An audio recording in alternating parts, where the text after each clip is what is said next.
How's that? Okay, very good. All my scriptures on the screen, so this turned out just fine.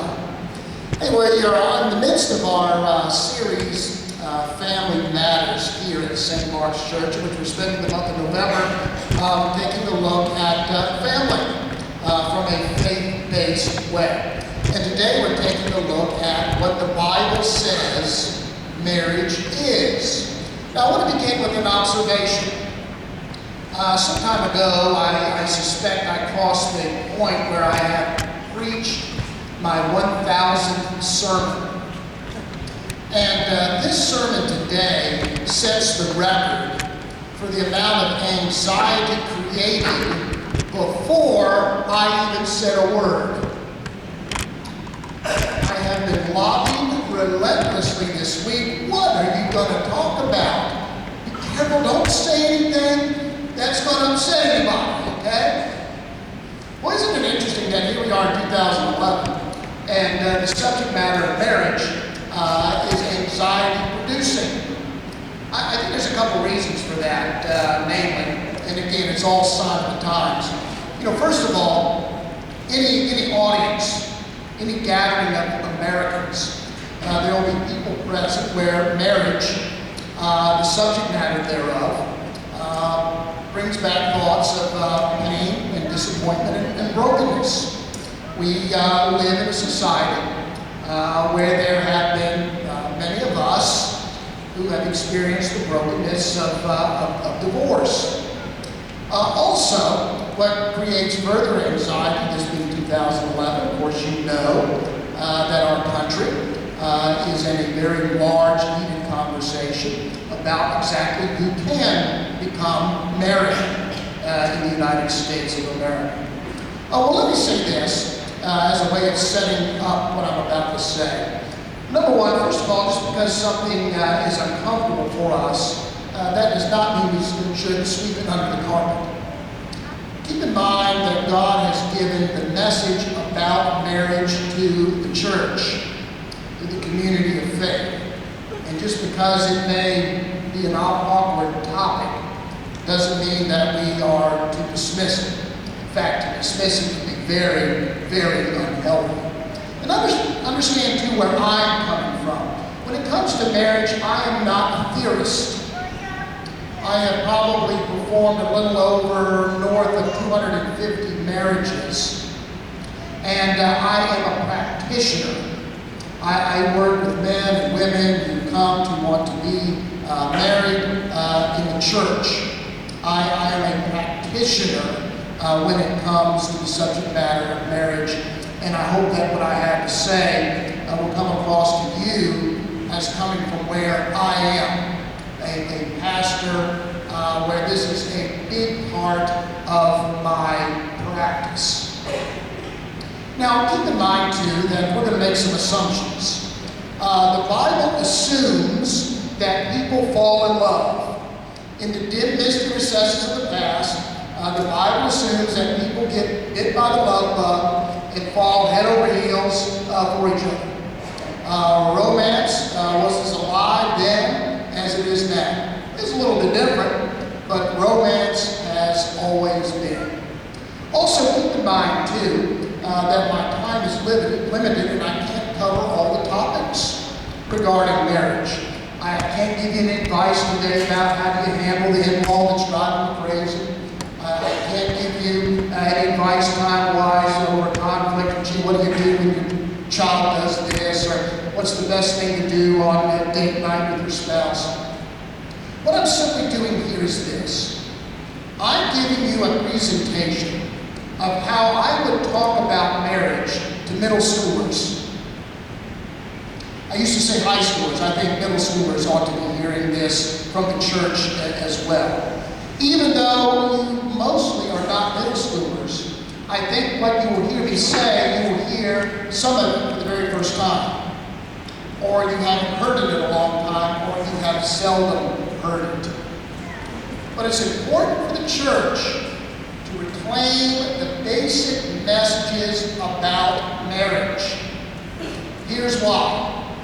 We all roll our eyes here, probably, at the Kim Kardashians of where after 72 days of marriage, it's just not the fairy tale I thought it would be. Let's bring it to an end. Most of us would just dismiss that. But you know as well as I do, there are lots of people out there who believe that Kim Kardashian is great. She's fantastic.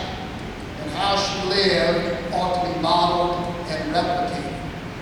So the time truly is now for the church to reclaim what it believes and practices about marriage. So with all of that in mind, I want to talk about 3 basics. This isn't about being fancy.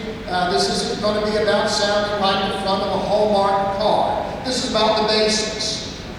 This is about marriage as a gift, marriage as absolutely unique, and marriage that has God therein.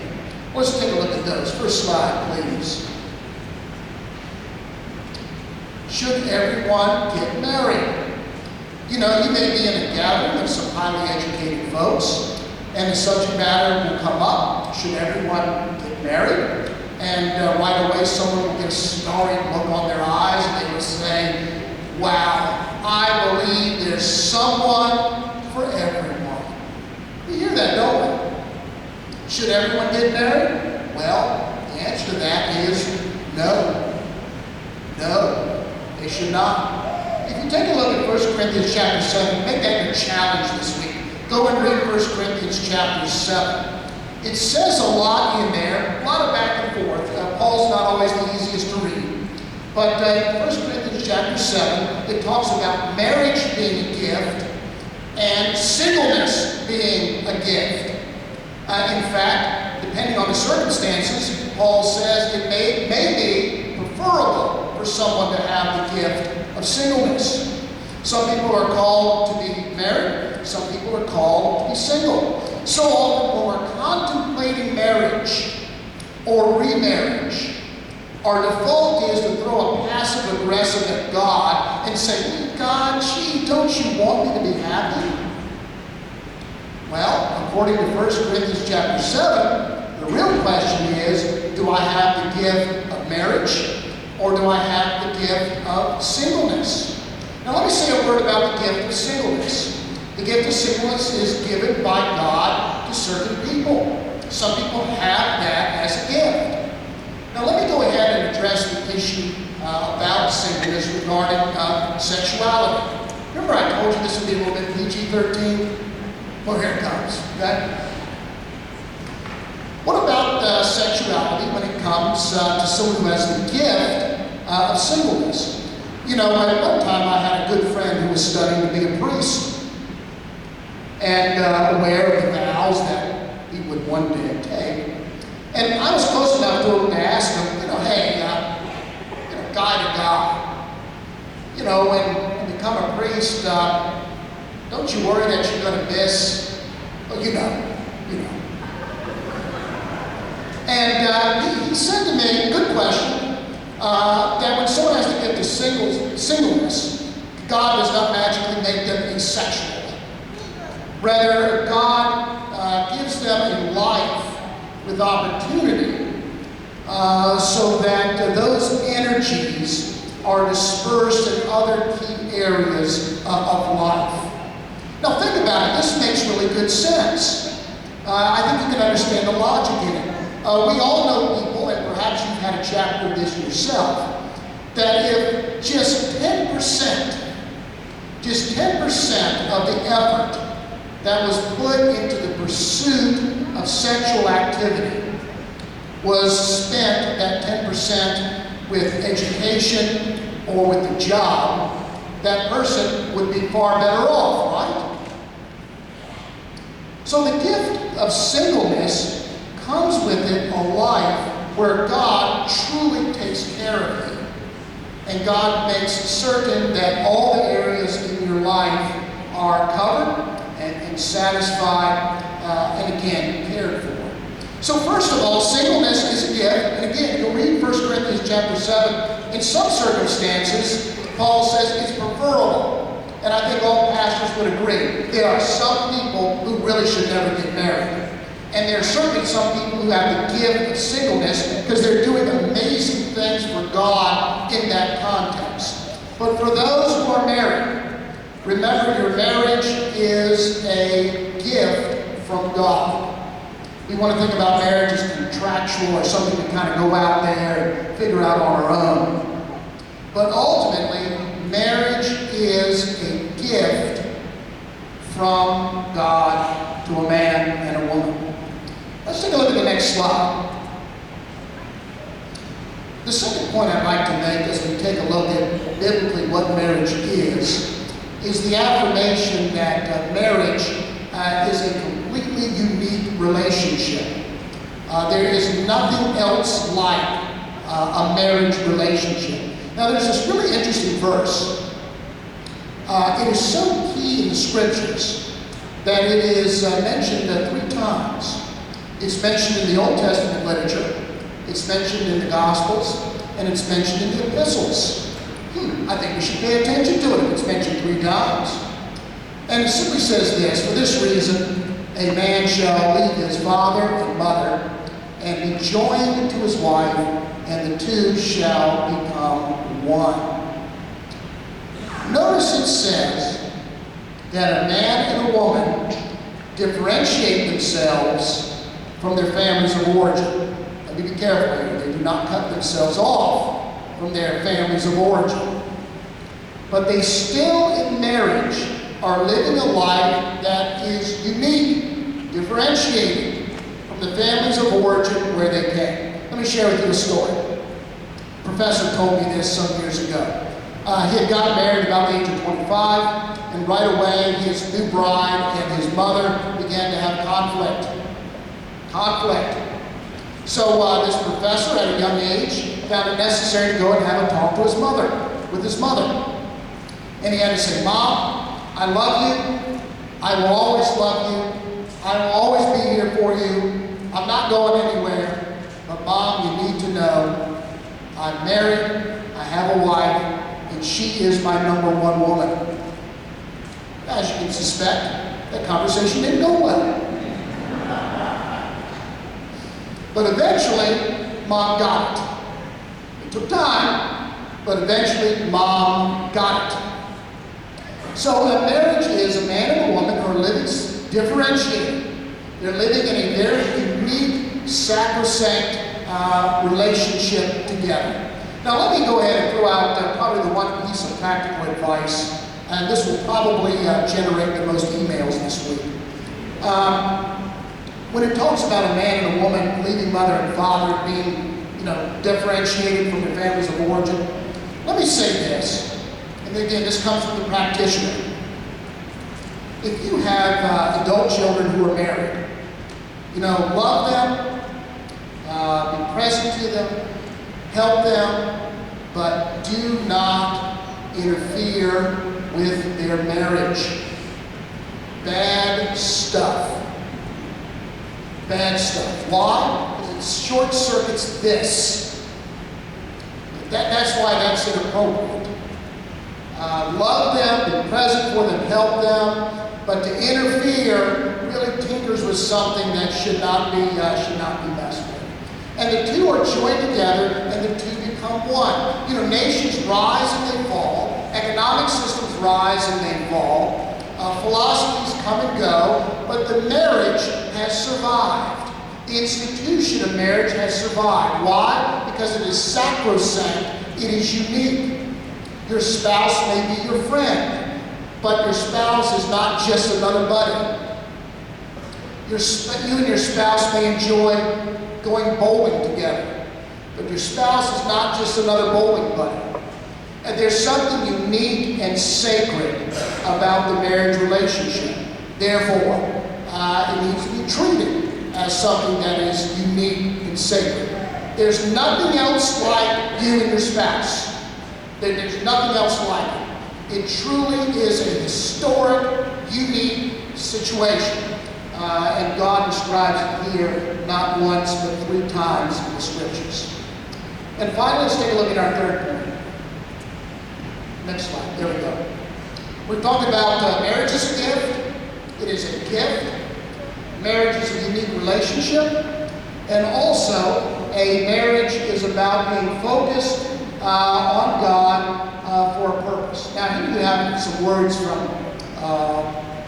the book of Hebrews, chapter 13. You can see typical epistle structure. It talks about the sanctity of marriage.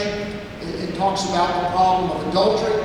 Remember, the problem with adultery, why adultery is a bad idea, is not because it's about someone going off and doing something naughty. It really violates the verse we just took a look at in the second point. But notice how this verse continues. It begins to talk about marriage, and then it says, keep your lives free from the love of money, and be content with what you have.